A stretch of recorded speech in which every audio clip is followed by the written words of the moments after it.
नमस्कार दोस्तों, स्वागत है आप सबका आपके अपने चैनल लेजेंड टीचिंग में। आज हम बात करेंगे एनवायरमेंटल स्टडीज के बारे में। हमने पिछले सेशन में ईवीएस का क्वेश्चन पेपर देखा था, 2019 का जुलाई का क्वेश्चन पेपर। आज हम देखेंगे दिसंबर 2018 का क्वेश्चन पेपर। इसमें हम ईवीएस का जो पार्ट है इसको सॉल्व करने की कोशिश करेंगे और इसमें जितने भी इसके ऑप्शंस करेक्ट या इनकरेक्ट होंगे उनको पूरा डीपली एक्सप्लेन करेंगे। तो चलिए स्टार्ट करते हैं। सबसे पहला क्वेश्चन इसमें कहता है,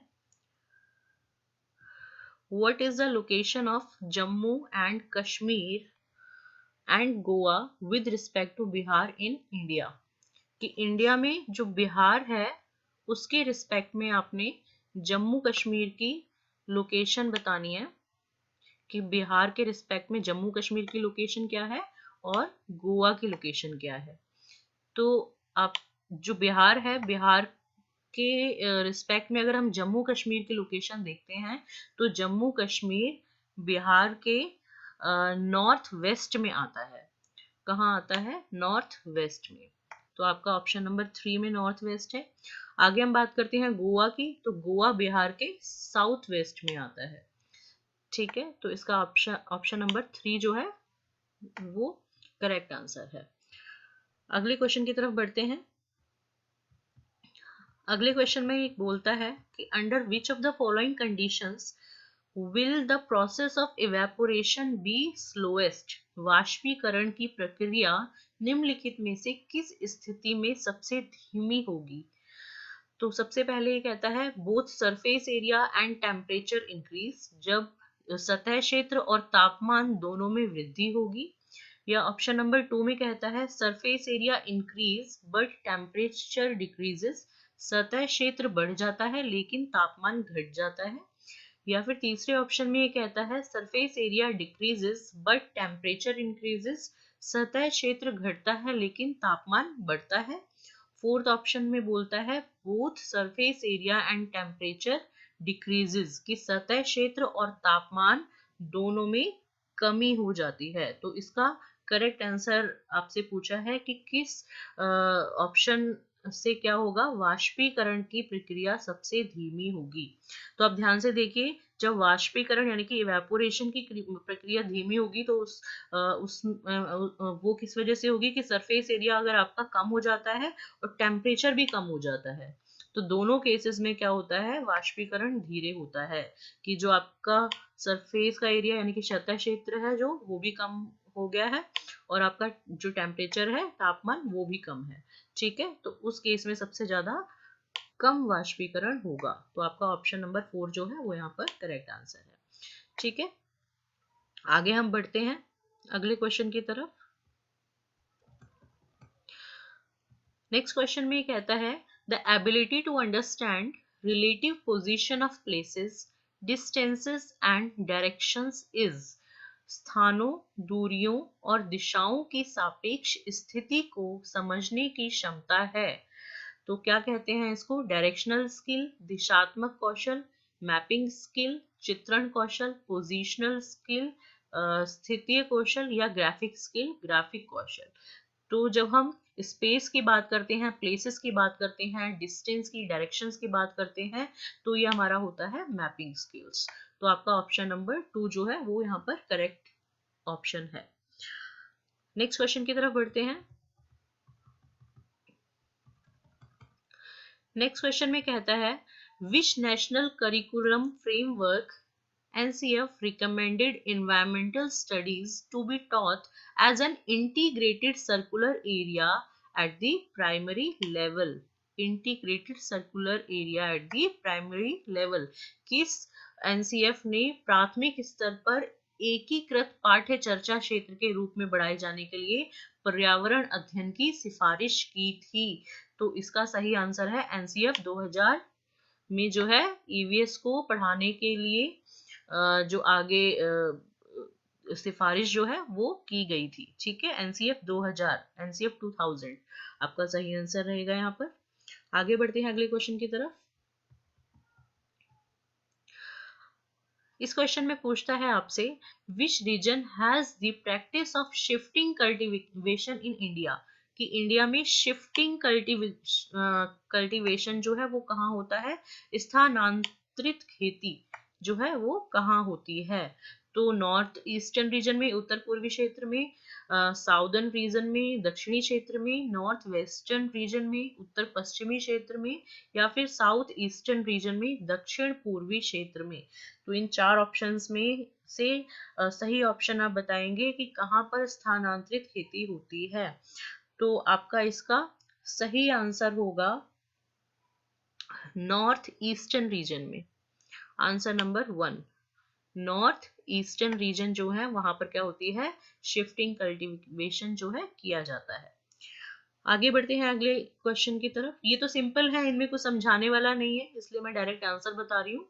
क्यों? क्योंकि ये सारा आपका जो थर्ड फोर्थ और फिफ्थ की एनसीईआरटी है, उसी से सारे क्वेश्चंस डायरेक्टली पूछे गए हैं, और अभी तक ऊपर के जितने भी मेनली क्वेश्चन थे वो एनसीएफ के थे। तो एनसीएफ के बारे में आपको पता होना बहुत ज़्यादा ज़रूरी है। ठीक है, आगे बढ़ते हैं। अगले क्वेश्चन में ये पूछता है, which one of the following statement is not true for hydropower generated from river dams, कि नदी बांधों से उत्पन्न जल विद्युत के लिए निम्नलिखित में से कौन सा कथन सत्य नहीं है। तो देखते हैं कौन सा कथन सत्य नहीं है। पहला ऑप्शन ये देता है, डैम्स एनकरेज सस्टेनेबल ग्रोथ, कि बांध टिकाऊ विकास को प्रोत्साहित करते हैं। सेकेंड ऑप्शन में कहता है, it does not pollute water और एयर, ये पानी और हवा को प्रदूषित नहीं करता। थर्ड ऑप्शन में बोलता है, hydro power facilities can have large environmental impacts, जल विद्युत सुविधाओं से बड़े पर्यावरणीय प्रभाव हो सकते हैं। या फिर ये कहता है, fourth option, dams displace indigenous people from their river lifelines, बांध जो होते हैं वो स्वदेशी लोगों को अपनी नदी की जीवन रेखाओं से अलग करते हैं। तो इसमें से कौन सा कथन सत्य नहीं है, नहीं पूछा है आपसे, ठीक है, नहीं, नॉट। तो जो फर्स्ट ऑप्शन है, डैम्स एनकरेज सस्टेनेबल ग्रोथ, ये सत्य नहीं है। बांध टिकाऊ विकास को प्रोत्साहित करते हैं, ऐसा नहीं है। ठीक है, तो इसका फर्स्ट जो है वो सत्य नहीं है, इसलिए आपका 66 का सही आंसर होता है ऑप्शन नंबर 1। आगे बढ़ते हैं। अगले क्वेश्चन में ये पूछता है, which of the following is are greenhouse gases, इनमें से कौन सी ग्रीन हाउस गैस है। ठीक है, तो ग्रीन हाउस गैस में कौन सी आती है हमारी, कार्बन डाइऑक्साइड, ये भी ग्रीन हाउस गैस है, मीथेन भी आपकी ग्रीन हाउस गैस है, वाटर वेपर्स भी ग्रीन हाउस में होते हैं। तो इसका मतलब इसमें आपका आंसर हो जाएगा ऑल ऑफ द अबव। ठीक है, तो उपयुक्त सभी जो हैं वो क्या है, ग्रीन हाउस गैसेस हैं। आगे बढ़ते हैं 68 की तरफ। 68 में आपसे पूछता है ये, why are cold deserts in India not affected by monsoon, Bharat में ठंडे रेगिस्तान जो है वो मानसून से प्रभावित क्यों नहीं होते हैं। तो इसका आपको सही आंसर देना है। Cold deserts have hot summers and extremely cold winters, ठंडे रेगिस्तानों में गर्म गर्मियां और बेहद ठंडी सर्दियां होती हैं। या फिर ये कहता है, cold deserts lie in the rain shadow of the Himalaya, ठंडे रेगिस्तान हिमालय की वृष्टि छाया में होते हैं। थर्ड ऑप्शन में कहता है, air is very thin in cold desert, ठंडे रेगिस्तानों में हवा बहुत पतली होती है या कम होती है। Cold deserts are at very high altitude, ठंडे रेगिस्तान बहुत ऊंचाई पर होते हैं। तो इनमें से देखने पे हमें दो ऑप्शन ठीक लगते हैं, एक तो है ऑप्शन नंबर 4 और एक है ऑप्शन नंबर 2, कि जो ठंडे रेगिस्तान होते हैं वो हिमालय की शैडो में होते हैं, हिमालय की वृष्टि छाया में होते हैं, और जो ठंडे रेगिस्तान बहुत ज्यादा ऊंचाई पर भी होते हैं। लेकिन इस दोनों में के कंपेयर, क्योंकि एक ही ऑप्शन आपको बताना है, तो इन दोनों में कंपेयर करना पड़ेगा कि इस सबसे ज्यादा फर्क किससे पड़ता है मानसून का। तो मानसून का तो सबसे ज्यादा जो फर्क है वो पड़ता है शैडो ऑफ हिमालय। तो आपका ऑप्शन नंबर 2 जो है वो यहाँ पर ठीक हो जाता है। तो 68 का सही आंसर होगा ऑप्शन नंबर 2, कि cold deserts lie in the rain shadow of the Himalaya, ठंडे रेगिस्तान हिमालय की वृष्टि छाया में होते हैं। आई होप इतना क्लियर हो गया होगा आपको। आज आप सबके एडमिट कार्ड्स भी आ गए हैं सीटेट के, आपने देख लिए होंगे अपने एडमिट कार्ड। अब बहुत जल्दी से तैयारी करनी पड़ेगी आप लोगों को, बहुत ही कम दिन बचे हैं, बहुत कम समय है। 31 जनवरी का एग्ज़ाम है, ठीक है, तो आगे बढ़ते हैं। मैं भी बहुत थोड़ा सा इतना टाइम नहीं दे पा रही हूँ इस बार आप लोगों को, बट फिर भी मैं कोशिश कर रही हूँ कि मैं अपनी तरफ से जितनी वीडियोस डाल सकती हूँ लास्ट ईयर के क्वेश्चन पेपर को सॉल्व करके, वो मैं पूरी तरह से डालूंगी। इससे पहले मैं ऑलरेडी पूरा सीडीपी की वीडियो डाल चुकी हूँ, चाइल्डहुड की पूरी प्लेलिस्ट है, आप प्लेलिस्ट में जाके चेक कर सकते हैं। और मैंने हिंदी के भी कुछ वीडियोस डाली हैं जिसमें आपके जो हिंदी पेडागोजी से रिलेटेड क्वेश्चन और जो सिंपल हिंदी जो आपकी हिंदी लैंग्वेज आती है, ठीक है, उससे उसके कुछ टॉपिक्स मैंने डाले हुए हैं। इंग्लिश के भी कुछ टॉपिक्स डाले हुए हैं, मैथ्स के भी कुछ डाले हैं, और अभी जितने दिन हैं उनमें कोशिश करूंगी जितना मैक्सिमम टू मैक्सिमम मैं वीडियोस डाल सकूं। ठीक है, आगे बढ़ते हैं अगले क्वेश्चन की तरफ। अगले क्वेश्चन में कहता है which one of the following is responsible for turning Taj Mahal yellow. Taj Mahal के पीले होने के लिए निम्नलिखित में से कौन सा जिम्मेदार है। तो बहुत ही इजी क्वेश्चन है, इंपॉर्टेंट क्वेश्चन भी है। आप बहुत न्यूज चैनल्स पे या फिर आप बुक्स वगैरह में बचपन से सुनते भी आए हैं, देखते आए हैं कि ताजमहल जो है धीरे धीरे पीला होता जा रहा है, और उसके लिए क्या जिम्मेदार है, सल्फर डाइऑक्साइड। ठीक है, तो आपके लिए आपका सही आंसर इसमें क्या होगा, सल्फर डाइऑक्साइड जो है वो ताजमहल की येलोनेस, उसके जो पीलापन है उसके लिए जिम्मेदार है। आगे बढ़ते हैं अगले क्वेश्चन की तरफ। नेक्स्ट क्वेश्चन में कहता है who build the Golconda fort. ये एनसीईआरटी से डायरेक्ट क्वेश्चन आया है, एनसीईआरटी फोर्थ आई थिंक या फिफ्थ क्लास की जो एनसीईआरटी है उसमें है, ये पूरा चैप्टर है गोलकोंडा का। तो इससे पूछता है गोलकोंडा फोर्ट जो है वो किसने बनवाया था। चोल राजवंशों ने बनाया था, चालुक्य राजवंशों ने, काकतीय राजवंशों ने, या पल्लव राजवंशों ने। तो इसका सही आंसर है काकतीय राजवंशों ने। ठीक है, काकतीय राजवंशों ने बनवाया था ये गोलकोंडा जो है, गोलकोंडा फोर्ट जो है। ठीक है, आगे बढ़ते हैं। नेक्स्ट क्वेश्चन है, ये आपका न्यूमेरिकल है सॉल्व करने का। ठीक है, साइंस का न्यूमेरिकल है ये। इसमें कहता है कि what is the mass of an object with a density of 50 ग्राम पर millilitre and a volume of 3 millilitre. तो इसमें डेंसिटी दी हुई है आपको, ठीक है, और आपका वॉल्यूम दिया हुआ है किसी ऑब्जेक्ट का, और मास पूछा है। ठीक है, तो यहाँ पर जो मास का फॉर्मूला होता है वो डेंसिटी इनटू वॉल्यूम। जब किसी का भी मास निकालना होता है तो हम डेंसिटी को वॉल्यूम से मल्टीप्लाई कर देते हैं। ठीक है, तो यहाँ पे 15 इंटू 3 जो है वो हो जाएगा आपका 45। तो आपका करेक्ट आंसर यहाँ पर हो जाएगा 45 ग्राम। आगे बढ़ते हैं। नेक्स्ट क्वेश्चन में ये पूछता है which one of the following is a scalar quantity. दो तरह की क्वांटिटीज होती हैं, स्केलर क्वांटिटी और एक वेक्टर क्वांटिटी होती है। वेक्टर क्वांटिटी में जो कोई भी जो भी आपकी जो भी आपने यूनिट दी हुई है या भी जो भी दिया हुआ है उसकी क्या होती है, डायरेक्शन भी होती है, उसका मैग्नीट्यूड भी होता है। ठीक है, डायरेक्शन भी होगी, मैग्नीट्यूड भी, हिंदी में बोले तो उसकी दिशा भी दी हुई होगी, और उसका जो उसकी जो वैल्यू है उसका उसके जो अंक हैं, ठीक है, जो भी बोलते हैं हिंदी में, वो भी दिया होगा। तो स्केलर क्वांटिटी में क्या होता है, सिर्फ आपका मैग्नीट्यूड दिया होता है इसमें, और डायरेक्शन नहीं होती है। ठीक है, तो अब इनमें से आपके पास चार ऑप्शन है, तो मास, ग्रेविटी, मोमेंटम और वेट।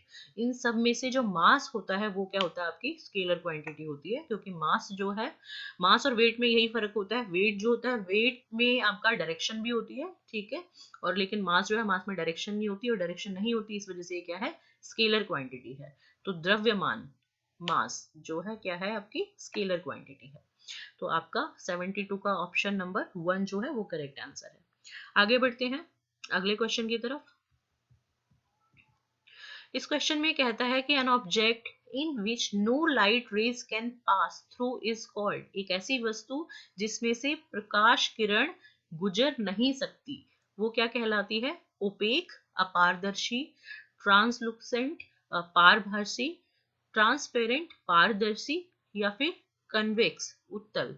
तो इसका जो सही आंसर है वो है ओपेक, अपारदर्शी। जो ओपेक चीजें होती हैं, अपारदर्शी चीजें होती हैं, उनमें से जो प्रकाश की किरणें हैं वो गुजर नहीं सकती। ठीक है, आगे बढ़ते हैं अगले क्वेश्चन की तरफ। अगले क्वेश्चन में पूछता है आपसे what will be the weight of an object on the surface of अर्थ।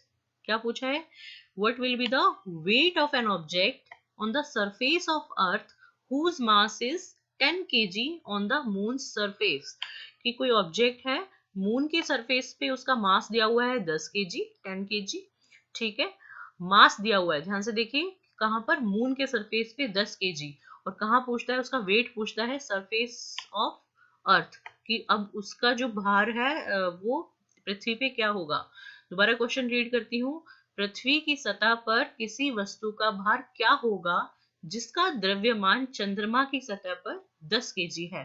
तो यहाँ पर आपको एक चीज ध्यान रखनी है कि जो मून का ग्रेविटेशनल फोर्स होता है वो अर्थ का जो ग्रेविटेशनल फोर्स या जो ग्रेविटी आप बोलते हैं, ठीक है, अर्थ की ग्रेविटी का 6वां भाग होता है, या फिर दूसरी भाषा में बोला जाए तो अगर मून पे जो भी क्या कहते हैं ग्रेविटी है, वहां की ग्रेविटी के मुकाबले अर्थ की ग्रेविटी 6 गुना होती है। ठीक है, दोबारा रिपीट कर रही हूं मैं, अर्थ की ग्रेविटी मून की ग्रेविटी के मुकाबले 6 गुना अधिक होती है। ठीक है, तो इसी कंसेप्ट से क्या बनेगा कि यहाँ पर जो वेट होगा वो भी फिर 6 गुना बढ़ जाएगा, यानी कि अगर मून पे 10 किलो है तो अर्थ पे आके वो क्या कितना बन जाएगा, 60 किलो बन जाएगा, 60 kg। ठीक है, तो आपका आंसर आएगा 60 kg। अच्छा, आपने एक चीज ध्यान दी होगी, यहाँ पे 60 kg है और यहाँ पे 60 N है, N फॉर न्यूटन, तो यहाँ पर आपको वेट निकालना है और वेट की यूनिट केजी होती है। ठीक है, यहाँ पर केजी दिया तो केजी में आप निकालेंगे, केजी वेट की यूनिट होती है, इसलिए 60 न्यूटन ना होके आपका आंसर क्या होगा, 60 kg। तो 74 का आंसर नंबर 1 जो है वो करेक्ट होगा। आगे बढ़ते हैं अगले क्वेश्चन की तरफ।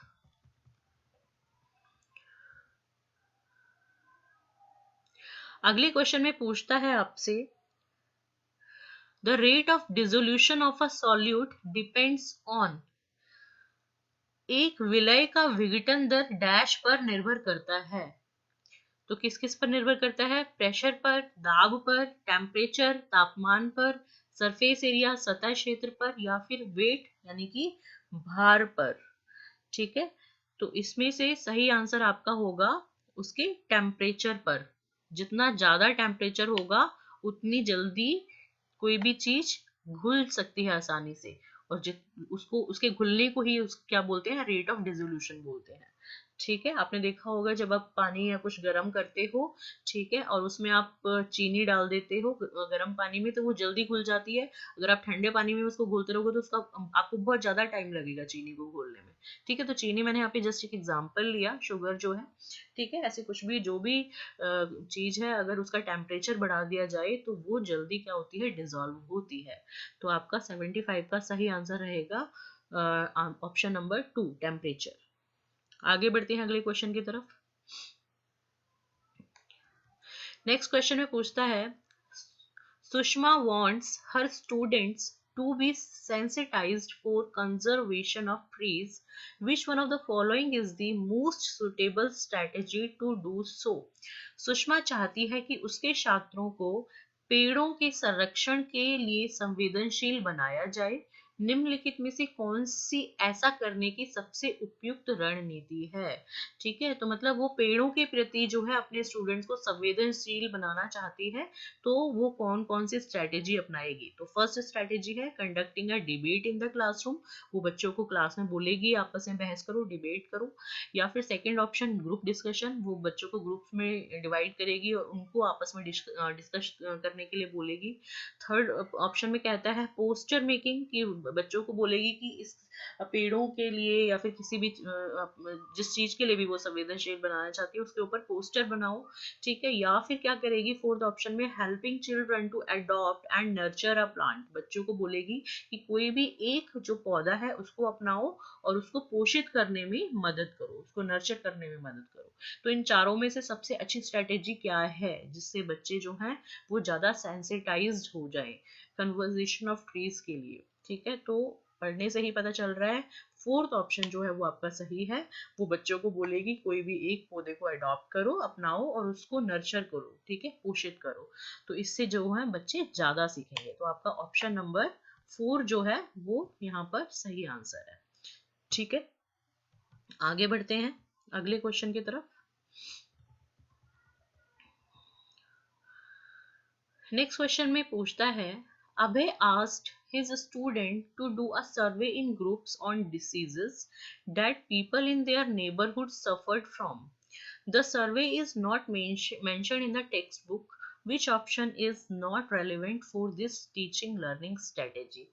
अभय ने अपने छात्रों से उन बीमारियों पर समूहों में एक सर्वेक्षण करने के लिए कहा जिनसे उनके पड़ोस के लोग पीड़ित थे। पाठ्य पुस्तक में सर्वेक्षण का उल्लेख नहीं किया गया है। इस शिक्षण अधिगम की रणनीति के लिए कौन सा विकल्प प्रासंगिक नहीं है? नहीं, नॉट रेलिवेंट बताना है आपने। ठीक है, इसमें से ऑप्शंस देखते हैं। It provided opportunity to interact with community, इससे समुदाय के साथ बातचीत करने का अवसर प्रदान किया। It helped children connect learning with real life, इससे बच्चों को वास्तविक जीवन के साथ सीखने में मदद मिली। It enabled children understand data handling and work together, इससे बच्चों को डेटा हैंडलिंग समझने और एक साथ काम करने में सक्षम बनाया।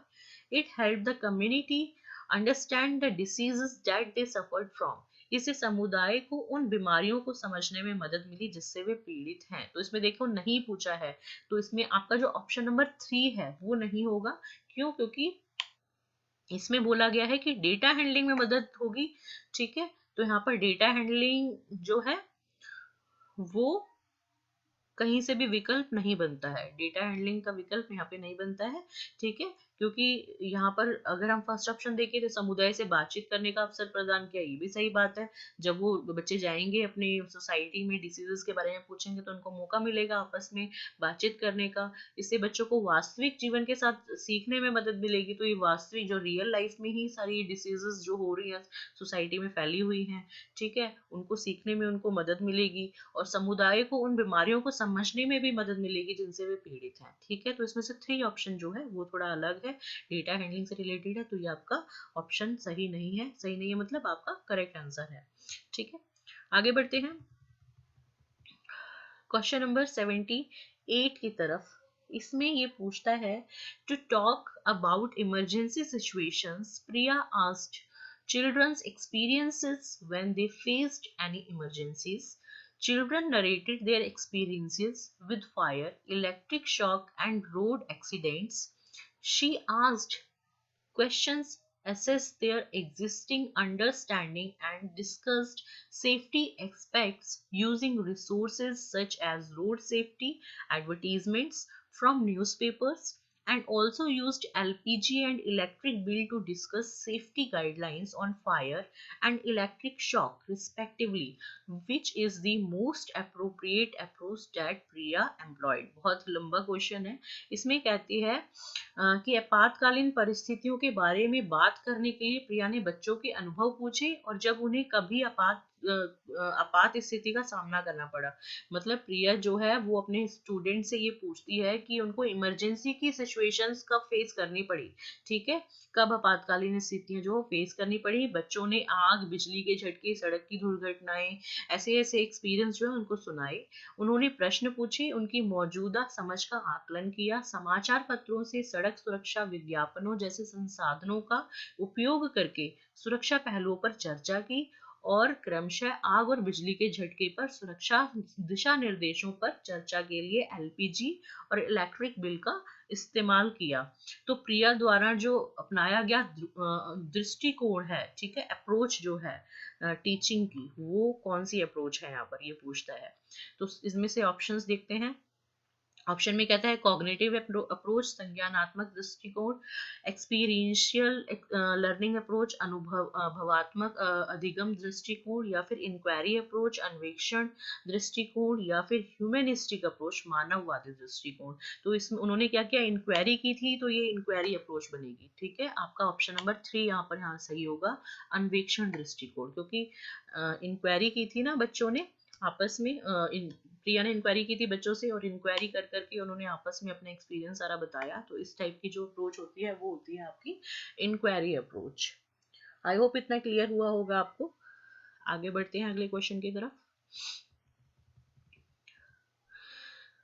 इस क्वेश्चन में पूछता है community is an important teaching and learning resource because समुदाय एक महत्वपूर्ण शिक्षण और अधिगम संसाधन है। ठीक है, कम्युनिटी को बोला गया है बहुत ही इंपॉर्टेंट रिसोर्स। बिकॉज क्यों बोला गया है ये पूछा है, तो इन ऑप्शंस में से देखते हैं। It is inexpensive and accessible, यह सस्ता और सुलभ है। Elderly people are wise and have time, बुजुर्ग लोग जो होते हैं वो बुद्धिमान होते हैं और उनके पास जो होता है वो क्या होता है, समय होता है। ठीक है, ये बोलता है।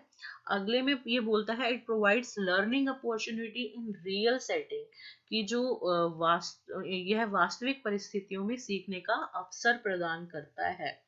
या फोर्थ ऑप्शन में कहता है one can accept all knowledge available in the community uncritically, कोई भी समुदाय में उपलब्ध समस्त ज्ञान को बिना आलोचना के स्वीकार कर सकता है। तो इसमें से क्या जो सही रिसोर्स है, लर्निंग रिसोर्स जो है, टीचिंग लर्निंग रिसोर्स, वो कम्युनिटी के लिए है।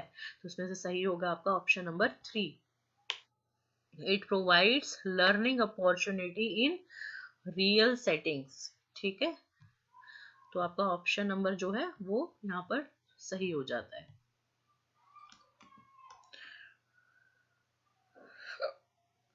यह वास्तविक परिस्थिति में सीखने का अवसर प्रदान करता है। ठीक है, आगे बढ़ते हैं हम अगले क्वेश्चन की तरफ। क्वेश्चन नंबर 80 इसमें पूछता है आपसे ये, in EVS teaching learning linking classroom learning to life outside school and enriching it implies। EVS शिक्षण अधिगम में कक्षा में प्राप्त अधिगम को विद्यालय के बाहर के जीवन से जोड़ने और इसे समृद्ध करने का तात्पर्य क्या है। Going beyond the textbooks, पाठ्य पुस्तकों से बाहर जाना। Linking textbooks to global environment, वैश्विक पर्यावरणीय मुद्दों और चिंताओं को पाठ्य पुस्तकों से लिंक करना। होल स्कूल अप्रोच, पूर्ण विद्यालय दृष्टिकोण।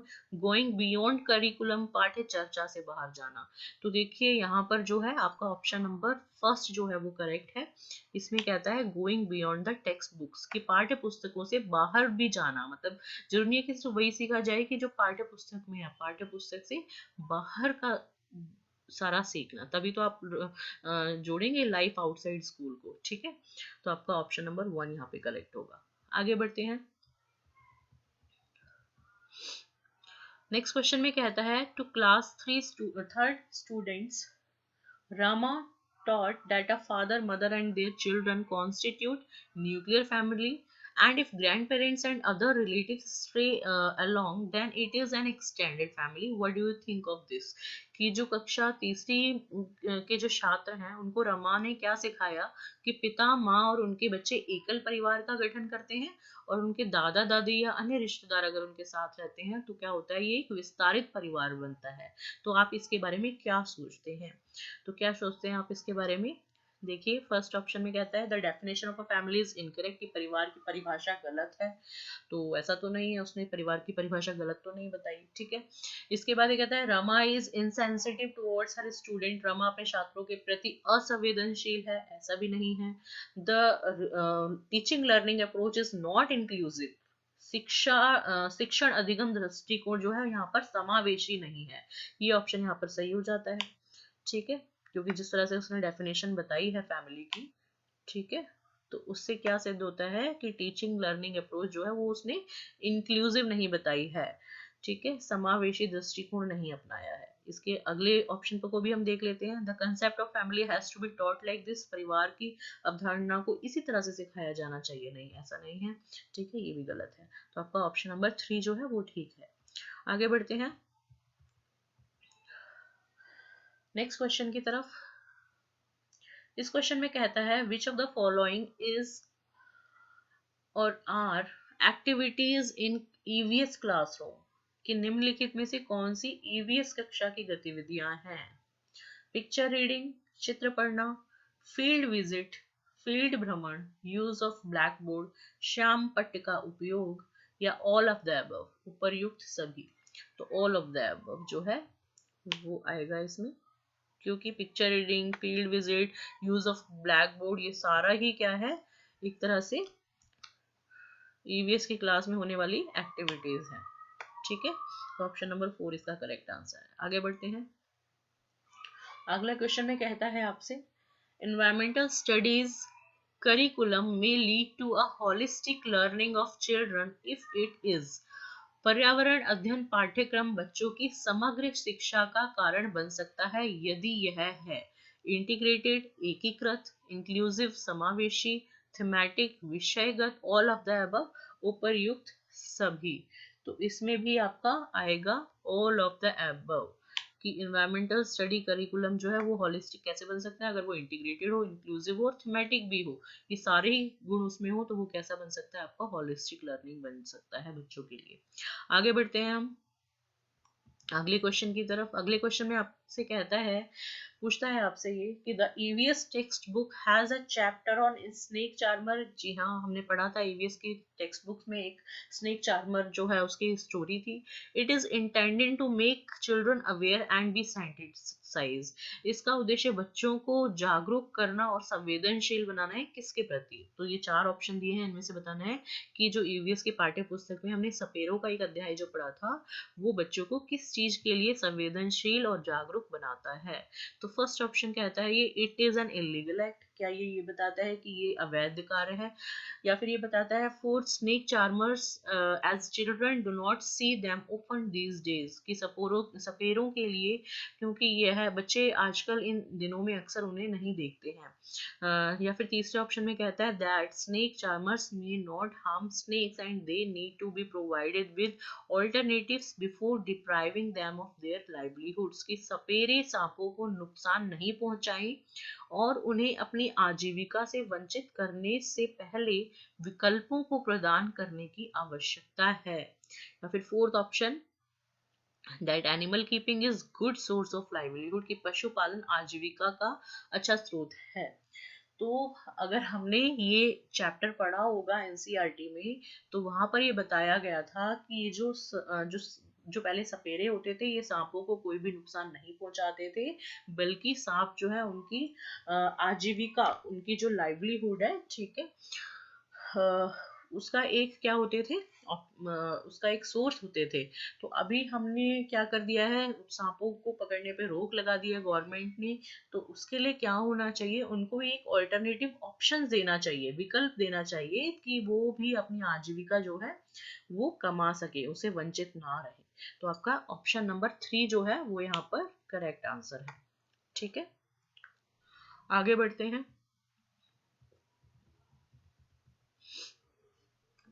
नेक्स्ट क्वेश्चन में कहता है which is most relevant to the midday meal time in school.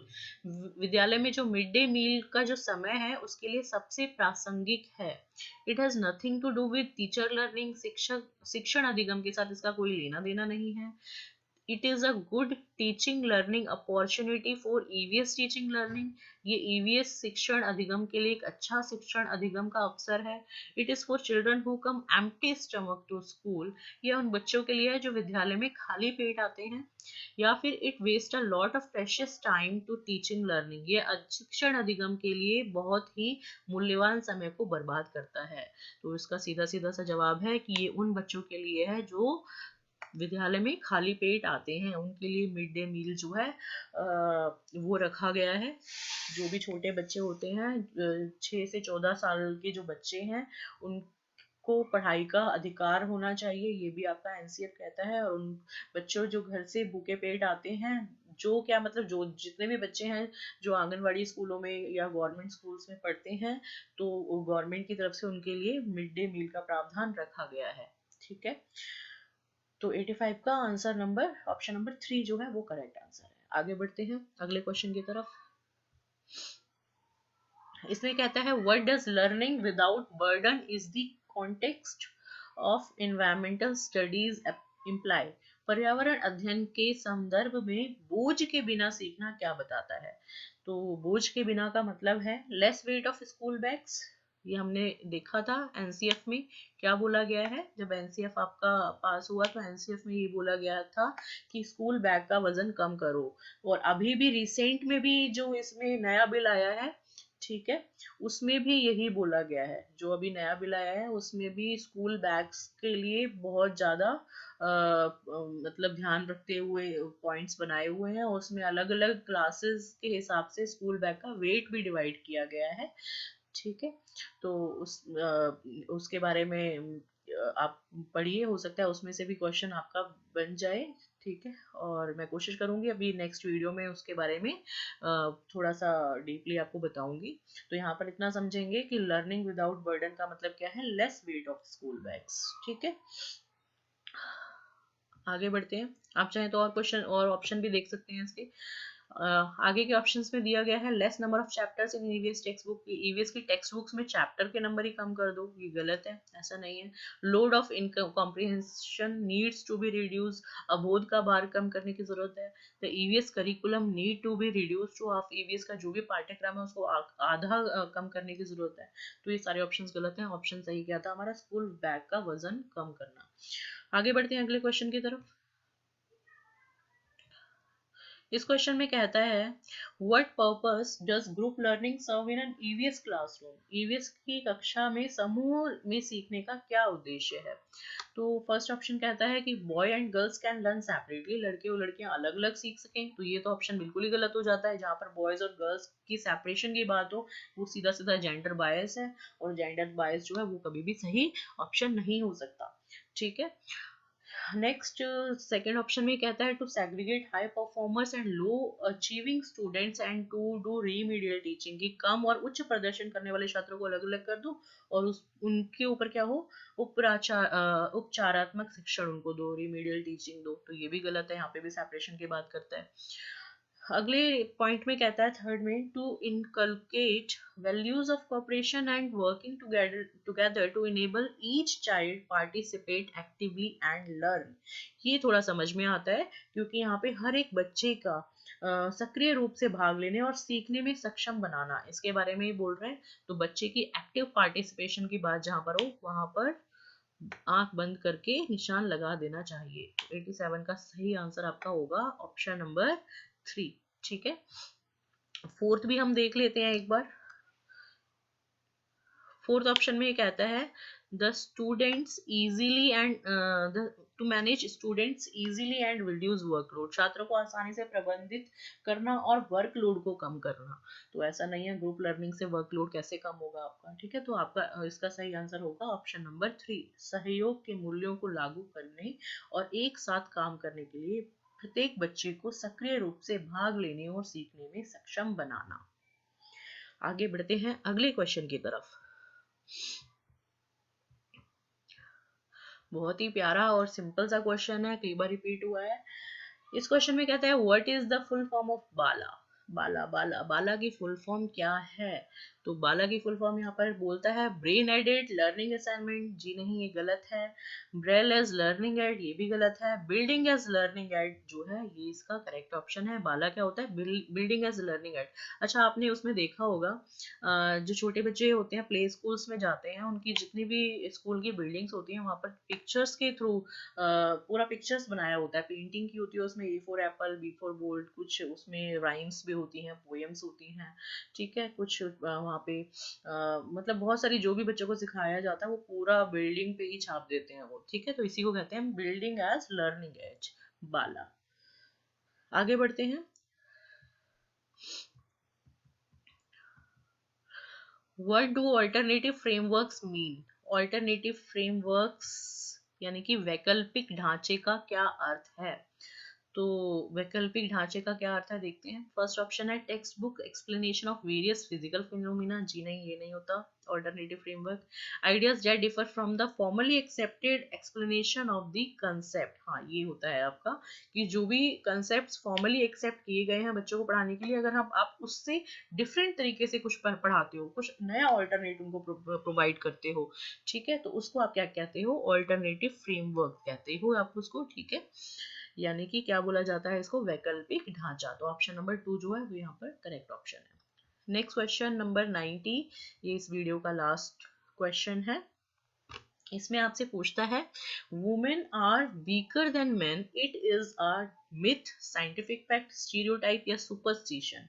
Hindi में देखते हैं, महिलाएं पुरुषों की तुलना में कमजोर होती हैं, यह एक डैश है, क्या है, मिथक है, वैज्ञानिक तथ्य है, रूढ़िबद्ध धारणा है या फिर अंधविश्वास है। तो ये क्या है, एक रूढ़िबद्ध धारणा है, स्टीरियोटाइप है। ये मैंने जब आपको जेंडर बाइस और जेंडर स्टीरियोटाइप पढ़ाया था तब भी समझाया था कि विमेन और मेन में जब भी भेदभाव किया जाता है, बोला जाता है कि महिलाएं पुरुषों से कमजोर होती हैं, या फिर कई बार ये भी बोला जाता है कि जो पुरुष हैं वो कभी भी रोते नहीं हैं, लड़के कभी रोते नहीं हैं, ठीक है। तो इस टाइप की जो कहावतें होती हैं उनको स्टीरियोटाइप कहा जाता है, यानी कि रूढ़िबद्ध धारणा। आई होप इतना क्लियर हुआ होगा आपको। अगर कोई भी आपको डाउट लगता है तो आप मुझे कमेंट सेक्शन में पूछ सकते हैं। वीडियो आपको थोड़ा सा भी इंफॉर्मेटिव लगता है तो आप अपने फ्रेंड्स के साथ इसको शेयर ज़रूर करें, और ताकि मुझे भी आपका पूरी तरह से सपोर्ट मिलता रहे। मैं कोशिश करूँगी अपनी तरफ से पूरी जितनी भी बेहतरीन वीडियोस हैं वो डालने की। थोड़ा सा मुझे टाइम का इश्यू रहता है, थोड़ा मैं टाइम नहीं दे पाती हूँ, बट मुझे थोड़ा सा शौक है इस तरह की वीडियो डालने का, ठीक है, ताकि मुझे मेरा भी अपना शौक पूरा होता रहे और आप लोगों को भी इंफॉर्मेशन मिलती रहे। तो मैं चाहती हूँ मुझे जितनी भी इंफॉर्मेशन मेरे अंदर है, मैं सारी की सारी इंफॉर्मेशन जो है आप लोगों तक पहुँचाती रहूँ, आप लोगों के साथ अपनी नॉलेज को शेयर करती रहूँ, क्योंकि नॉलेज को हमेशा शेयर करते रहना चाहिए, ठीक है। तो आप भी शेयर करते रहें, लाइक करते रहें, और चैनल सब्सक्राइब नहीं किया है तो चैनल को भी सब्सक्राइब ज़रूर करें। आज के लिए इतना ही। Thank you very much.